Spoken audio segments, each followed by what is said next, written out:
प्यारे दोस्तों, नमस्ते। आज हम आपको एक कहानी सुनाने जा रहे हैं कि किसी से कुछ भी मांगो तो अपने क्षमता के अनुसार मांगो, अन्यथा वही मांगा हुआ चीज आपके लिए दुख का कारण बन जाता है। तो इस कहानी के माध्यम से हम आपको बताएंगे कि क्षमता से अधिक मांगने पर क्या होता है।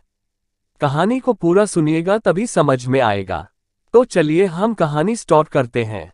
एक गांव में किशोरीलाल नाम का एक आलसी ब्राह्मण अपनी पत्नी कलावती के साथ रहता था। किशोरीलाल आलसी तो था, पर वो भगवान शंकर का परम भक्त भी था।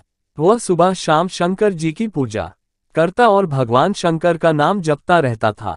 किशोरीलाल रोज यही दो काम करता था, बाकी समय वह अपनी आलसीपन की वजह से घर में ही सोया रहता था। इसी वजह से किशोरीलाल और उसकी पत्नी के बीच आए दिन अनबन होती रहती थी।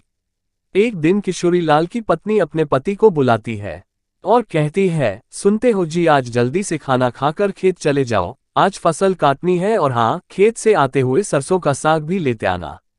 घर में सब्जी बनाने को कुछ भी नहीं है, आते हुए भूल मत जाना, नहीं तो आज खाना नहीं बनेगा। मैं पहले से ही बोल रही हूँ। पत्नी ऐसा बोलकर जा ही रही थी कि किशोरीलाल अपनी पत्नी की बातों को नजरअंदाज करके बिस्तर पर सोने चला जाता है। यह सब लीला कैलाश पर्वत पर बैठी माता पार्वती देखकर भगवान शंकर से कहती है, भगवान, यह आपकी कैसी लीला है? ऐसा क्या कारण है कि किशोरीलाल आपकी भक्ति तो करता है पर कोई काम नहीं करता? आपको तो इसका मार्गदर्शन करना चाहिए। आप तो अपनी भक्तों पर अपार कृपा रखते हैं, पर आप इस भक्त पर क्यों नहीं दया करते हैं?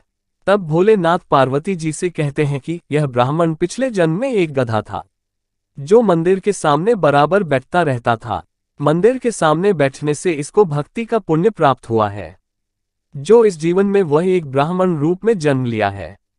परंतु एक आलसी गधा होने के कारण इस जन्म में भी वो आलसी है। इसका अभी सही समय नहीं आया है। सही समय आने पर मैं इसे उचित शिक्षा दूंगा। आप निश्चिंत रहो, आप सिर्फ इन लोगों को देखो, यह लोग अब आगे क्या करते हैं। तब पार्वती जी देखने लगती हैं। देखती है कि ब्राह्मण की पत्नी फिर से ब्राह्मण को आवाज लगा रही है, अजी सुनते हो, जल्दी खेत में जाओ, आज फसल काटने जाना है। खेत में फसल बहुत बड़ी हो चुकी है, अगर आज फसल को नहीं काटा गया तो उसे जानवर चर जाएंगे, नहीं तो कोई ना कोई नुकसान पहुंचा सकते हैं। फिर भी ब्राह्मण सोया रहता है और बिस्तर से उठता नहीं है।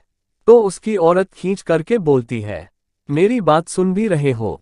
हे भोलेनाथ, ना जाने इनका आलस कब खत्म होगा, मैं तो इनसे तंग आ चुकी हूँ।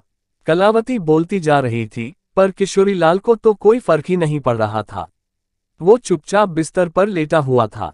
किशोरीलाल को कुछ बोलता हुआ ना देख कलावती रसोई घर में जाती है और वहां से एक बाल्टी पानी लाकर किशोरीलाल के ऊपर डाल देती है और फिर दोनों के बीच बहुत कहासुनी होती है। फिर वह गुस्से में घर से निकलकर भोलेनाथ की मंदिर की ओर चला जाता है। मंदिर जाकर वह गुस्से में शंकर जी से कहने लगता है, हे भोलेनाथ, अगर मैंने आपकी भक्ति श्रद्धा पूर्वक की है तो मुझे वरदान दीजिए। ऐसा बोलकर किशोरीलाल जोर जोर से रोने लगता है। उसकी भक्ति भाव को देखकर भोलेनाथ स्वयं किशोरीलाल को दर्शन देते हैं और कहते हैं, हे किशोरीलाल, तुम मेरे परम भक्त हो, तुम्हारी भक्ति से मैं बहुत प्रसन्न हूँ, बोलो तुम्हें क्या वरदान चाहिए।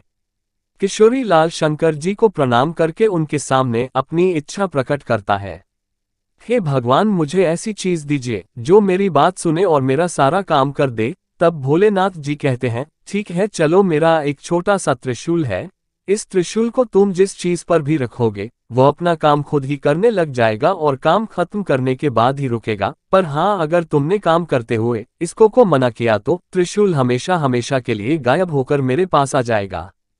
किशोरीलाल बहुत खुश हो जाता है और मन ही मन सोचता है कि अब से उसे कोई भी काम नहीं करना पड़ेगा।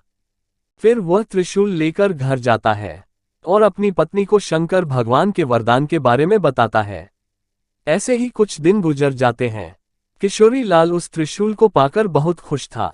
उसे उसी दिन से कुछ भी काम नहीं करना पड़ता था।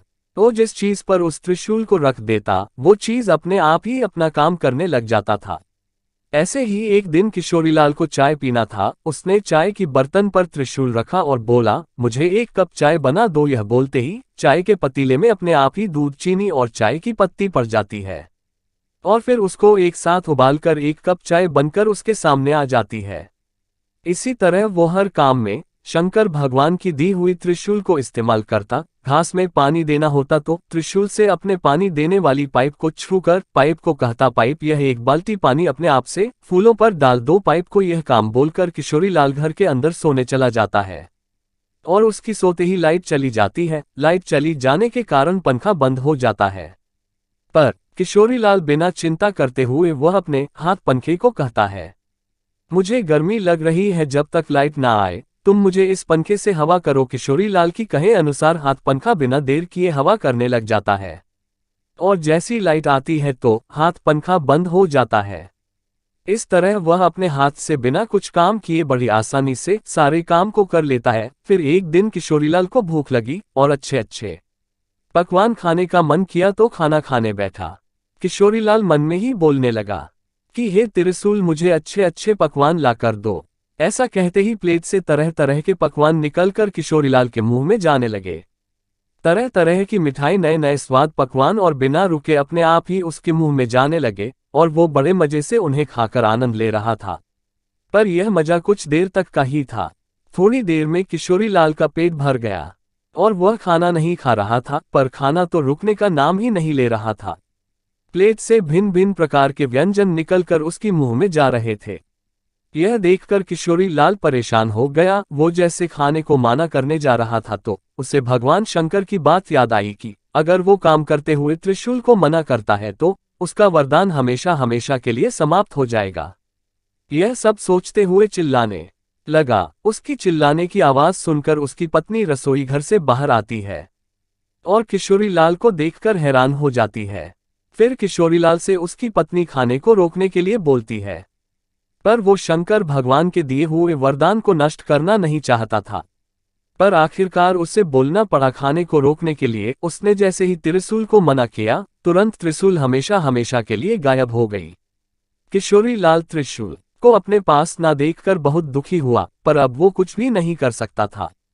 वो यही सोच रहा था कि ऐसा कौन सी गलती कर दिया था। लेकिन अब तक किशोरीलाल को समझ आ गया था कि त्रिशूल को जो भी काम दिया था और त्रिशूल को बोल दिया करता था कि काम खत्म करने के बाद रुकना है, पर खाना खाते समय कब रोकना है ये नहीं बोला था, जिस कारण खाना बिना रुके उसके मुंह तक आता ही जा रहा था। तब किशोरीलाल बोलता है कि हे महादेव, मैं समझ गया कि आपने मुझे ऐसा वरदान मुझे सबक सीखने के लिए दिया था। मैं कितना बेवकूफ था जो आलस के कारण हर छोटे से छोटे काम को टाल दिया करता था। आपने मुझे सिखा दिया है कि छोटे छोटे काम के लिए किसी दूसरे पर निर्भर रहने से कितनी बड़ी मुसीबत आ सकती है। उस दिन के बाद से उसने आनंद करना छोड़ दिया और वो रोज खेत जाने लगता है और अपना काम खुद करने लगता है। इस तरह उसका जीवन खुशहाल हो गया। दोस्तों, आपको यह कहानी कैसी लगी कमेंट करके जरूर बताएं। ऐसी और कहानी सुनने के लिए इसे लाइक और शेयर जरूर करें। धन्यवाद।